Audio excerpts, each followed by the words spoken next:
एक समय की बात है, राजा अकबर बीरबल के घर जाते हैं और देखते हैं कि बीरबल भगवान श्री कृष्ण की आराधना कर रहे हैं। यह देखकर राजा अकबर वहीं कुछ देर के लिए बैठ जाते हैं। तब उन्होंने सुना कि बीरबल एक कथा का उच्चारण कर रहे हैं। बीरबल कह रहे थे कि भगवान श्री कृष्ण के घर एक बार चूड़ी बेचने वाली आती है। अचानक ही वह गिर पड़ती है और उसकी सारी चूड़ियां टूट जाती हैं और कुछ चूड़ियां उसके हाथ और पैरों पर चुभ जाती हैं। यह देखकर भगवान श्री कृष्ण अपना भोजन छोड़ छाड़कर चूड़ी बेचने वाली की मदद करने लगते हैं और उसे अपने घर लाकर उसका उपचार करते हैं।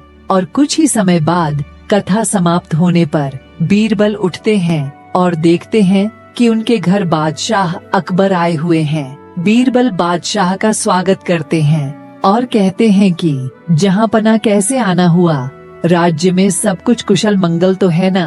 तब बादशाह कहते हैं, हाँ बीरबल, तुम्हारे होते हुए हमारे राज्य को कुछ नुकसान हो सकता है क्या?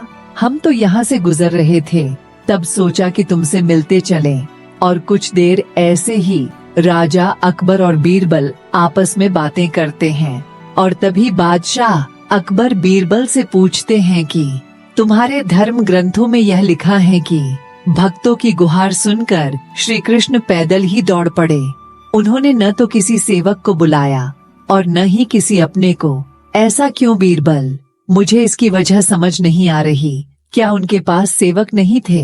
यह सुनकर बीरबल कुछ सोच में पड़ जाते हैं और कहते हैं, जहांपना, इसका उत्तर आपको समय आने पर ही दिया जा सकेगा।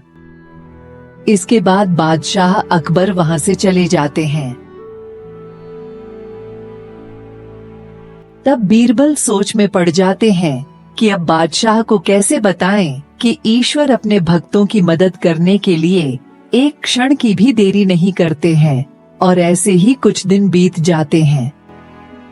एक दिन बीरबल देखते हैं कि एक सेवक जो राजकुमार को इधर उधर घुमाता है, उसे देखकर बीरबल ने एक योजना सोची और अगले ही दिन बीरबल ने उसे सेवक को अपने घर बुलाया और कहा, क्या तुम मेरा एक काम कर दोगे? काम पूरा होने पर मैं तुम्हें 100 स्वर्ण मुद्राएं प्रदान करूंगा। 100 स्वर्ण मुद्रा की बात सुनकर सेवक बहुत प्रसन्न हो गया और कहा, बताइए बीरबल जी, क्या करना है? तब बीरबल ने उस सेवक को एक मोम की बनी हुई मूर्ति दी जो कि हुबहू राजकुमार की तरह थी।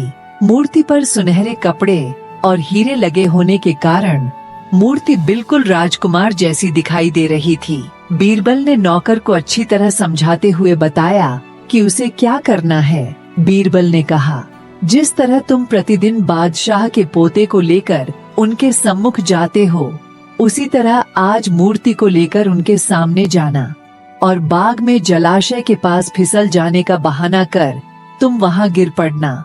तुम सावधानी से जमीन पर गिरना, लेकिन मूर्ति पानी में जरूर गिरनी चाहिए। यदि तुम्हें इस कार्य में सफलता मिली तो तुम्हें इनाम दिया जाएगा। सेवक बीरबल के कहे अनुसार राजकुमार को जलाशय के पास घुमा रहा था। उस समय बादशाह जलाशय के सामने ही बैठे थे। तभी नौकर राजकुमार को खिला रहा था कि अचानक उसका पैर फिसला और उसके हाथ से राजकुमार छूटकर पानी में जा गिर जाता है। बादशाह यह देखकर बुरी तरह घबरा गए और उठकर जलाशय की तरफ गए और पानी में छलांग लगा दी।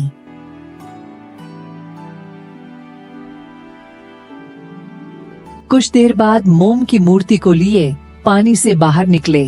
बीरबल भी उस वक्त वहां उपस्थित थे और तब बीरबल बोले, जहां पनाह, आपके पास सेवकों और अपनों की कमी नहीं थी, फिर आप स्वयं नंगे पांव अपने पोते के लिए क्यों दौड़ पड़े? आखिर सेवक सेविका किस काम आएंगी? बादशाह बीरबल का चेहरा देखने लगे। वे समझ नहीं पा रहे थे कि बीरबल कहना क्या चाहते हैं। बीरबल ने कुछ देर रुककर फिर कहा, अब भी आप नहीं समझे तो सुनिए। जैसे आपको अपना राजकुमार प्यारा है, उसी तरह श्री कृष्ण जी को अपने भक्त प्यारे हैं, इसलिए उनकी पुकार पर ही वे दौड़े चले गए थे।